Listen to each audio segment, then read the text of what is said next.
dalam Pak ya. Iya. Iya Bang. Oke. Bang. Ya udah Bang. Ya Bang, masuk ke dalam Bang, masuk ke dalam Bang. Biar ada.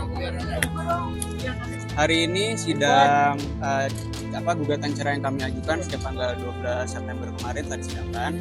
Agenda hari ini adalah sidang pertama. Sidang pertama ini prinsipnya masih tentang pemberkasan. Legal standing kami semua sudah dilengkapi, lalu dilanjutkan oleh agenda mediasi. Agenda mediasi tadi teman-teman juga lihat, kita sempat ke ruangan situ. Di sana dihadiri juga oleh pihak tergugat. Hasil dari mediasi adalah sebetulnya kalau secara tertulis ini dibilangnya adalah sepakat sebagian. Tapi kalau kita ngomongin pokok perkara ini tetap deadlock. Deadlock dalam artian bahwa hasil dari mediasi ini tidak dapat rujuk kembali. Sehingga sidang selanjutnya akan diadakan pada tanggal 8 Oktober nanti tahun 2025. Pada prinsipnya gugatan yang kami sampaikan, gugatan cerai yang disampaikan oleh klien kami, Ibu Tasya Farasya, adalah mengenai, jadi kan alasan cerai ini kan limitatif ya, sebagaimana kita tahu bersama. Jadi yang kami pakai adalah masalah perselisihan terus-menerus hingga tidak dapat diharapkan rujuk kembali.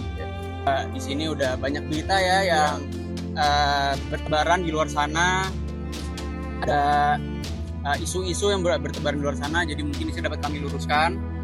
Fokusnya dalam gugatan kami ini adalah masalah kepercayaan yang telah diberikan sedemikian rupa. Kenapa sih bisa ada kepercayaan yang telah diberikan sedemikian rupa ini? Jadi gugatan ini diajukan oleh klien kami, Ibu Tasya, itu karena masalah kepercayaan. Kalian sudah tahu ada banyak berita beredar di luar sana. Masalahnya apa? Di sini mungkin saya akan luruskan. Yang menjadi titik berat adalah adanya dugaan. Ini dugaan, tapi kami telah ada data-datanya pada kami juga, telah kami pelajari semua. Adanya dugaan penggelapan dalam perusahaan. Untuk nominal cukup besar ya, cukup fantastis juga. Cuma tolong teman-teman ini bisa ditekankan, bisa diresapi lah. Ini bagi klien kami bukan masalah angka. Mau nilainya miliaran rupiah, mau nilainya puluhan miliar rupiah, mau nilainya belasan juta rupiah atau 1 juta rupiah pun, ini adalah rasa kekecewaan yang telah dirasakan oleh klien kami, Ibu Tasya, atas kepercayaan yang diberikan, namun dihianati begitu saja. Sehingga gugatan ini kami ajukan. Tapi perlu digarisbawahi juga, sebetulnya sebelumnya ini Ibu Tasya sejak tanggal 10 September sebelum gugatan ini kami ajukan telah bercerai secara agama, sudah ditalak oleh tergugat, mantan suaminya, sehingga secara agama sebetulnya Ibu Tasya sudah tidak seperti istrinya lagi, bukan suami istri lagi, mereka berdua.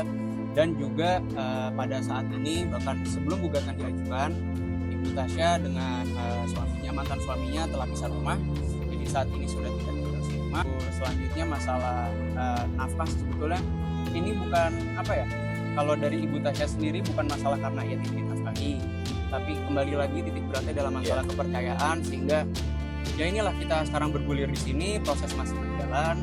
Mohon support teman-teman semua. Untuk teknisnya ada beberapa hal yang bisa disampaikan oleh rekan saya. Tidak mendapatkan nafkah lahir dan batin secara layak selama ini, dan juga terkait dengan dugaan penggelapan itu, kami pun juga melakukan upaya hukum. Kami sudah mengajukan somasi terhadap mantan suami Ibu Tasya terkait dugaan tersebut. Untuk selanjutnya nanti kita lihat perkembangannya bagaimana. Dan kami juga pada gugatan kami mengajukan nafkah senilai Rp100, karena mengingat bahwa selama ini Ibu Tasya pun juga merasa tidak ada nafkah selama menikah, sehingga lebih baik kami akan ajukan sebagai bentuk tanggung jawab mantan suami terhadap anak-anaknya saja senilai Rp100. Kalau Rp100 ini pun juga tidak dapat dipenuhi, ya kami juga bingung bagaimana tanggung jawabnya. Ya, terkait dengan dugaan penggelapan pun sudah kami ajukan.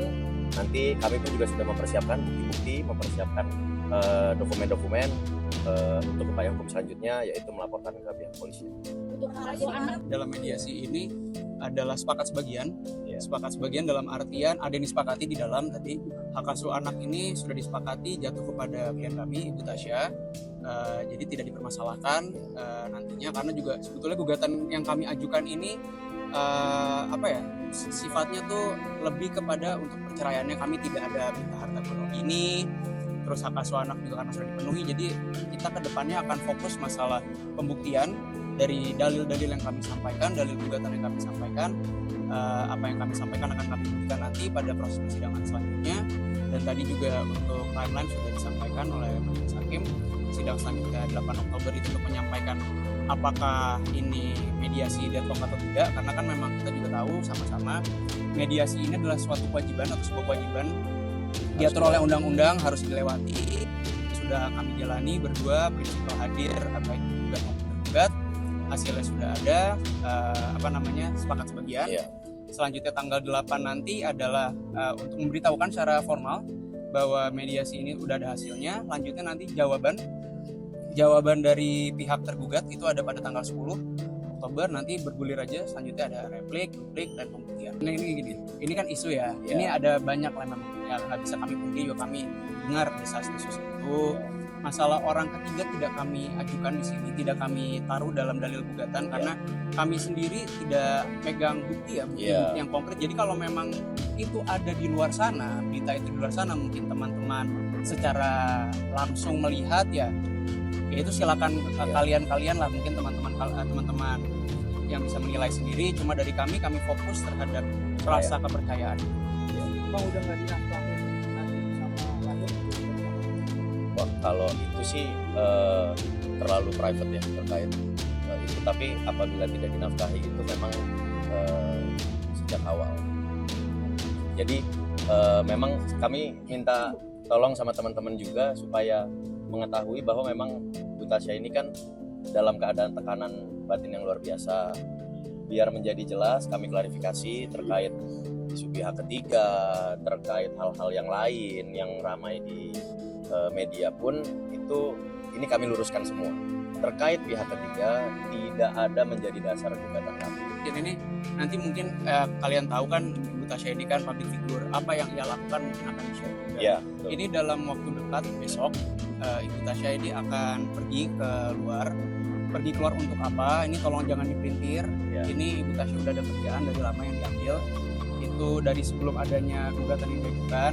Sebagaimana kita ketahui bersama juga, Ibu Tasya ini bisa dibilang sebagai orang yang menafkahi keluarganya, untuk anak-anaknya, untuk keluarganya juga. Jadi kerjaan seperti ini ya udah, meskipun gugatan sudah diajukan sudah dapat ditinggalkan. Jadi tolong nanti mungkin kalau dilihat jangan pikir nanti kesannya Bu Tasya tidak peduli terhadap permasalahan hukum dalam proses persidangan ini. Tapi ini lebih kepada pekerjaan yang harus dia jalankan dan telah dia. Dan ini masih dalam pertimbangan. Tapi langkah pertama yang telah kita lakukan adalah somasi. Somasi telah kami kirimkan dan telah diterima juga. Dari kapan tuh somasi? belum. Somasi belum direspon. Yang perlu diingat sama teman-teman, Bu Tasya ini tidak ada niat mau menjelekkan mantan suami, mau menyebar-nyebar berita yang aneh-aneh. Bu Tasya hanya ingin tenang. Mungkin karena dalam pernikahannya sudah tidak bisa menenangkan, terpaksa harus berpisah. Jadi kalaupun ada dugaan-dugaan tindak pidana yang dilakukan, itu pun kita masih melihat nanti. Apakah nanti upaya hukumnya kita akan laporkan polisi dan lain-lain. Tapi kita sudah melakukan somasi. Dan fokusnya apa? Fokusnya bukan untuk menyerang, oh ini kita serang dan sebagainya, bukan. Fokusnya hanya untuk memastikan ini sebenarnya bagaimana sih. Jadi belum tentu ini nanti akan mengarah ke sana. Kami sudah mengumpulkan bukti-buktinya semua. Tinggal nanti bagaimana arahnya kita lihat.